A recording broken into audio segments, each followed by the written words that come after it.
Hey everyone, welcome to another edition of the Moonlight Voyage. Tonight we're going to be reading a short story called The Egg by Andy Weir. Before we get started, I just want to send a huge thanks out to Andy. I had contacted him and asked for permission to read his story, and he was gracious enough to allow it. I'm a huge fan of Andy ever since I read The Martian and also Project Hail Mary. And then I discovered this short story, The Egg. So thank you, Andy. It's a real honor to read your story tonight on my channel.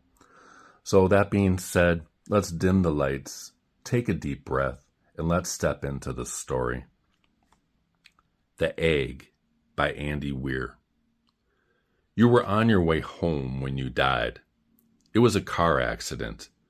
Nothing particularly remarkable, but fatal nonetheless. You left behind a wife and 2 children. It was a painless death. The EMTs tried their best to save you, but to no avail. Your body was so utterly shattered, you were better off, trust me. And that's when you met me. What happened? You asked. Where am I? You died, I said matter-of-factly. No point in mincing words. There was a truck. And it was skidding. Yup, I said. I died?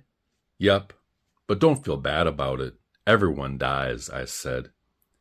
You looked around. There was nothingness, just you and me. What is this place? You asked. Is this the afterlife? More or less, I said. Are you God? You asked. Yup, I replied. I'm God. My kids. My wife, you said. What about them? Will they be all right? That's what I like to see, I said. You just died and your main concern is for your family. That's good stuff right there. You looked at me with fascination. To you, I didn't look like God. I just looked like some man, or possibly a woman. Some vague authority figure, maybe. More of a grammar school teacher than the Almighty. Don't worry, I said. They'll be fine. Your kids will remember you as perfect in every way. They didn't have time to grow contempt for you. Your wife will cry on the outside, but will be secretly relieved. To be fair, your marriage was falling apart. If it's any consolation, she'll feel very guilty for feeling relieved. Oh, you said. So what happens now?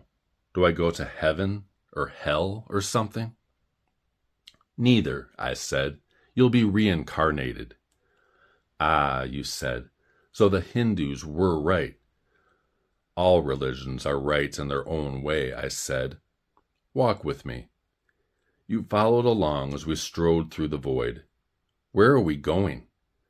Nowhere in particular, I said. It's just nice to walk while we talk. So what's the point then? You asked. When I get reborn, I'll just be a blank slate, right? A baby. So all my experiences and everything I did in this life won't matter. Not so, I said. You have within you all the knowledge and experiences of all your past lives. You just don't remember them right now. I stopped walking and took you by the shoulders. Your soul is more magnificent, beautiful, and gigantic than you can possibly imagine. A human mind can only contain a tiny fraction of what you are. It's like sticking your finger in a glass of water to see if it's hot or cold. You put a tiny part of yourself into the vessel, and when you bring it back out, you've gained all the experiences it had. You've been a human for the last 48 years. So you haven't stretched out yet and felt the rest of your immense consciousness. If we hung out here for long enough, you'd start remembering everything. But there's no point to doing that between each life. How many times have I been reincarnated then? Oh, lots. Lots and lots. And into lots of different lives, I said. This time around, you'll be a Chinese peasant girl in 540 A.D. Wait, what? You stammered. You're sending me back in time? Well, I guess technically. Time as you know it only exists in your universe. Things are different where I come from. Where you come from, you said. Oh, sure, I explained. I come from somewhere else, and there are others like me. I know you'll want to know what it's like there, but honestly, you wouldn't understand. Oh, you said, a little let down. But wait, if I get reincarnated to other places in time, I could have interacted with myself at some point. Sure, happens all the time.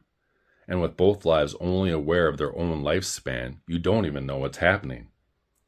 So what's the point of it all? Seriously? I asked. Seriously? You're asking me for the meaning of life? Isn't that a little stereotypical?